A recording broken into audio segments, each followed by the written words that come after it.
So there's a story about a couple from Minnesota, and they were experiencing a very cold and dreary winter, and so they decided, well, why don't we come down to Florida to experience some good weather? And they said, well, why don't we see if we can stay at the hotel where we honeymooned 20 years earlier? So they made the arrangements. The only little hiccup was the fact that they couldn't get on the same flight. And so they agreed that the husband was going to travel down to Florida on Thursday, and then on the next day, on Friday, the wife would follow. And so the husband arrives safely, he goes to the hotel, he checks in, and he decides to send his wife an email, letting her know that he arrived safely. Well, he inadvertently made a very small mistake. He left out a letter in her email address. So this email went to somebody else.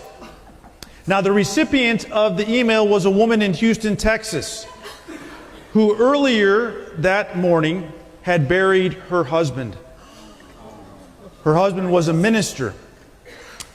And in the evening, she said, well, let me check my email because I'm expecting that some friends and family who were not able to attend the funeral might be sending me some words of condolence and encouragement. Well, needless to say, when she opened up the first email, she fainted. And her son ran into the room to discover she was okay, but he looked at the computer screen, and this is the email that he found. To my loving wife, I've arrived. I know you're surprised to hear from me. They have computers here now, and you are allowed to send emails to your loved ones.